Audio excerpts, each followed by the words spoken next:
4-5 months back మనం ఒక కాన్ఫరెన్స్కి out of country వెళ్ళాం. ఆ రోజు రాత్రి లైట్గా ఫీవర్ వచ్చింది. పక్కనే ఒక హాస్పిటల్ ఉంది, వాకబుల్ డిస్టెన్స్ అన్నారు. నడుచుకుంటూ హాస్పిటల్కి వెళ్ళిపోయాను.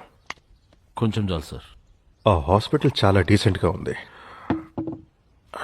అక్కడ ఒక స్టాఫ్ అటెండర్ నన్ను స్ట్రైట్గా డాక్టర్ దగ్గర తీసుకువెళ్ళి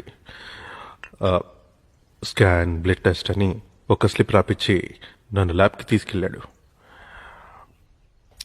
విద్యా గారు, ఆ టెస్ట్లన్నీ ఫినిష్ అయిన తర్వాత పక్కనున్న ఫార్మసీ నుంచి ఆ మెడిసిన్స్ అన్ని తెచ్చిచ్చి ఏ మెడిసిన్ ఏ టైంకి తీసుకోవాలనేది క్లియర్గా ఎక్స్ప్లెయిన్ చేశాడు.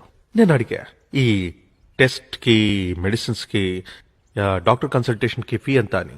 ఇట్స్ అబ్సల్యూట్లీ ఫ్రీ అన్నాడు. నేను సీఎం అని తెలిసేమో అనుకున్నా. హౌ డు యూ నో మీ అని అడిగా.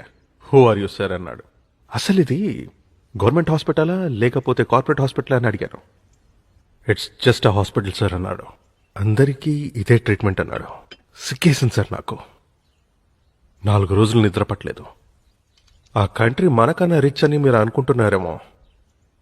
హెల్త్ మినిస్టర్ గారు, దాని జీడిపి మన కంట్రీ జీడిపి కన్నా చాలా తక్కువ.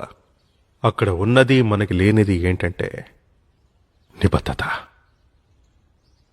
ఆ క్షణంలో నేను ఒక రెవల్యూషనరీ డిసిషన్ తీసుకున్నాను. మన స్టేట్లో ఉన్న ప్రజలందరికీ కార్పొరేట్ అని, గవర్నమెంట్ అని తేడా లేకుండా ఒకే రకమైన నాణ్యమైన ఉచిత వైద్యం. ఇది నా సంకల్పం. ఈ కార్పొరేట్ హాస్పిటల్స్ అన్నిటినీ అండర్టేక్ చేద్దాం. ఏమంటారు హోమ్ మినిస్టర్ గారు? సార్, సడన్ గా డిసిషన్ నాకు అర్థమైంది. ఆ గవర్నమెంట్ మీద విపరీతమైన ఆర్థిక భారం పడుతుందంటారు. అంతే కదా, ఓ పని చేద్దాం. మనం ఇచ్చే సంక్షేమ పథకాలన్నీ ఉన్నాయి కదా సిఎస్ గారు, అవన్నీ ఎత్తేద్దాం. కుటుంబరావు గారు, ప్రజలకి ఉచిత విద్య, ఉచిత వైద్యం, ఈ రెండిస్తే చాలండి. వాళ్ళ బ్రతుకులు బాగుపడతాయి. ఈ సంక్షేమ పథకాలన్నీ ఎత్తేసినందుకు రాబోయే ఎలక్షన్స్లో మనకు ఓటేరంటారా? ఓడిపోతామా? పోతే పోనివ్వండి, జనం బాగుంటారు కదా. అది చాలు.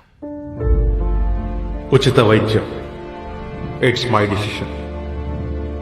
ఈ బిల్ని మనం పాస్ చేస్తున్నాం అండ్ ఇట్స్ ఫైనల్.